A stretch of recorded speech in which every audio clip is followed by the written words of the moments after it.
বিষয়াসকল যিসকল ইয়াৰ নিৰ্বাচিত হ'ল তেওঁলোকৰ আমি তালিকাখন দিম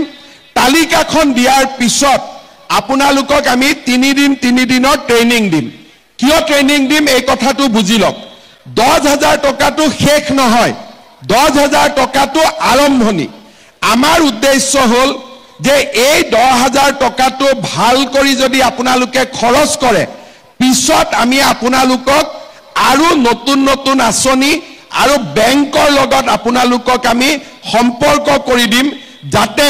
মোটামুটি 2-2.5 বছৰৰ ভিতৰত চৰকাৰৰ পৰা আপোনালোকে আৰু বেংকৰ পৰা মিলি 1 লাখ টকা কৰি আপোনালোকে পাব পাৰে কিন্তু যদি কোনোবাই 10000 টকা পালে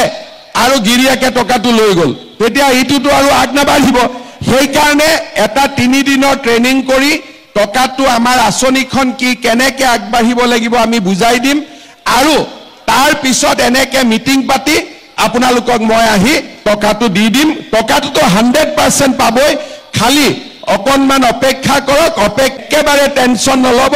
10000 টকা আপোনালোকে 100% পাবই কিন্তু 10000তকৈ আৰু কেনেকৈ বেছি পায় মই সেইটোহে চিন্তা কৰি আছো যাতে আগত গৈ আমি আৰু বেছিকৈ আপোনালোকক সহায় কৰিব পাৰোঁ আগতে যেতিয়া পৰীক্ষাৰ ৰিজাল্ট দিয়ে এপিএসসি ৰিজাল্ট দিয়ে পুলিচৰ ৰিজাল্ট দিয়ে তৃতীয় চতুৰ্থ শ্ৰেণীৰ ৰিজাল্ট দিয়ে তেতিয়া টিভিত কি ওলাই বাতৰি যে কোন মন্ত্ৰী লৰাই ডিএসপি হ'ল কোন অফিচাৰৰ লৰা গৈ পেলাই মেজিষ্ট্ৰেট হ'ল কোন ডাঙৰ বিষয়াৰ খুলখালিয়েকে গৈ পেলাই প্লেনিং অফিচাৰ পালে কাৰ খুলখালিয়েকে গৈ পেলাই টেক্সৰ সুপাৰিনটেণ্ডেণ্ট হ'ল কোন দ্বিতীয় হ'ল পেপাৰ আৰু টিভিত এই লিষ্টবিলাক আহিছিলে আৰু এই লিষ্টবিলাকৰ লগত কি লিখিছিলে যে এনেকুৱা এটা চাকৰি পাবৰ কাৰণে হয় মন্ত্ৰী বিধায়কৰ খুলখালিয়েক হ'ব লাগিব নহলে মন্ত্ৰী বিধায়কৰ লৰা হ'ব লাগিব নহলে মন্ত্ৰী বিধায়কৰ আশে-পাশে থাকিব লাগিব পঢ়া শুনাৰ কোনো মূল্য নাই পঢ়া শুনা কৰিলে অসমত কোনেও চৰকাৰী চাকৰি নাপায় আৰু মানুহে এইটো মানি লৈছিলে মোৰ ওচৰতে আহি কয় যে দাদা কিবা এটা লাইন দিয়ক মই মেজিষ্ট্ৰেট হ'ব লাগে কোনোবা আহি ক'ব যে মই 1 কোটিলৈকে টকা ঘোষ দিম মোক চাকৰিটো যেনে তেনে কৰি দিব লাগে মানুহে ভাবিছিলে টকা দিয়াটোৱে নিয়ম আৰু বিনা টকা চাকৰি কেতিয়াও সম্ভৱে হ'ব নোৱাৰে আৰু তেনেকৈ আমাৰ অসমখন 75 বছৰ চলি আছিল 2021 চনত মই মুখ্যমন্ত্ৰীৰ দায়িত্ব লোৱাৰ পিছত কৈছিলো যে এনেকে নহয় আমি পৰিবেশৰ পৰিৱৰ্তন কৰিম আজি মই 1.5 লাখ লৰা ছোৱালীক চাকৰি দিলো 1.5 লাখ লৰা ছোৱালীৰ পৰা 1 লাখ টকাকৈ যদি মই ললোহেঁতেন মোৰ পকেটত 1500 কোটি টকা আহিলহেঁতেন আৰু 1 লাখ দিয়াটোত কাৰো আপত্তিয়ে নাই 10 লাখ 15 লাখ 20 লাখ 1 কোটিলৈকে দিয়ে 1 লাখ দিলেতো হাঁহি দি দিব আজিয়ে যদি মই ইয়াত কওঁ যে আপোনালোকৰ লৰাক মই চাকৰি দিম 1 লাখ টকা মোক গধূলি ভিতৰত দিয়ক সবেইটো গধূলি ভিতৰতে লৈ আহিব 1 লাখ টকা যদি মই ললোহেঁতেন 1500 কোটি টকা মোৰ ঘৰত গ'লহেঁতেন কংগ্ৰেছ দলে কয় যে মই দুৰ্নীতি কৰোঁ আৰে দুৰ্নীতি যদি কৰিলোহেঁতেন 1500 কোটি টকাটো মোৰে পকেটত আহিলহেঁতেন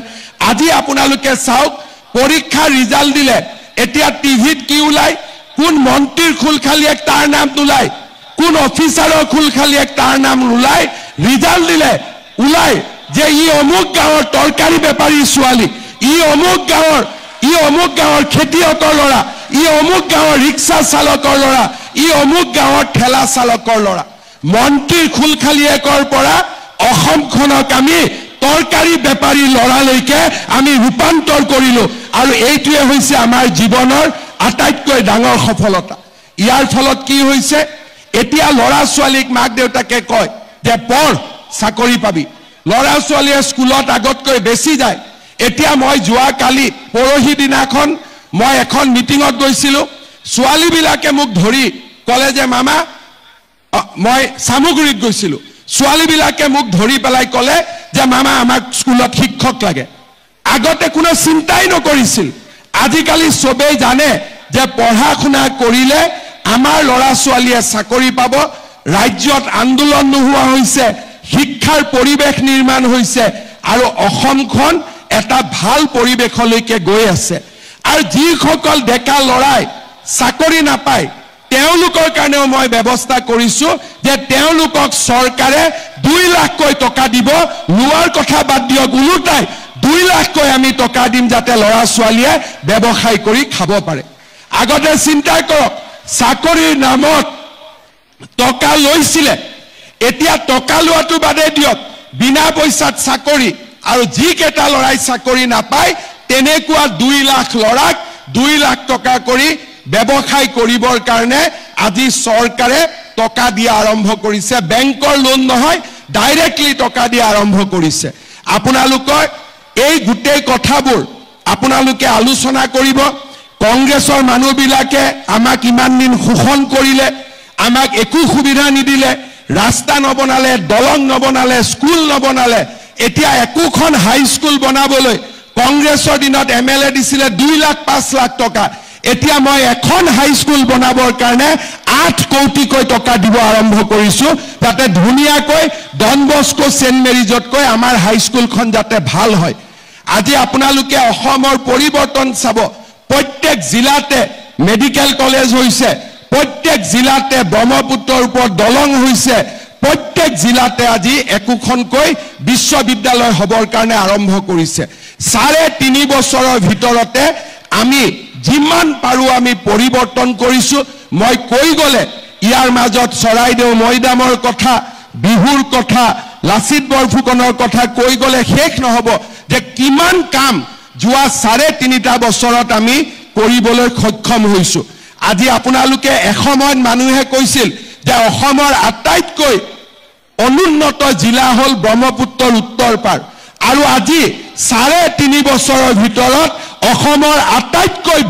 এইবাৰ বাজেটত লৰাবিলাকৰ কাৰণে মই ভাল স্কিম এটা দি আছো যাতে ছোৱালীৰ লগতে লৰাবিলাকো যাতে তেওঁলোকে আগবাঢ়ি যাব পাৰে অৰ্থাৎ আমি অসমখনক সুন্দৰ কৰি আগুৱাই লৈ যাবৰ বাবে চেষ্টা কৰিছো আপোনালোকে চিন্তা কৰক আগতে কোন চৰকাৰৰ দিনত আমি অৰুণোদয় পাইছিলো কোন চৰকাৰৰ দিনত আত্মসহায়ক গোটে উৎসাহ পাইছিলে কোন চৰকাৰৰ দিনত নিযুত মইনা আঁচনি হৈছিলে কোন চৰকাৰৰ দিনত আগতে দালি আৰু চেনিও ৰেশন কাৰ্ডত দিয়াৰ কথা হৈছিলে কোন চৰকাৰৰ দিনত এনেকে মাইক্ৰ ফাইনেন্সৰ লোন ৰেহাই পাইছিলে আৰু কোন চৰকাৰৰ দিনত আপোনালোকে আজি 16 লাখ মহিলা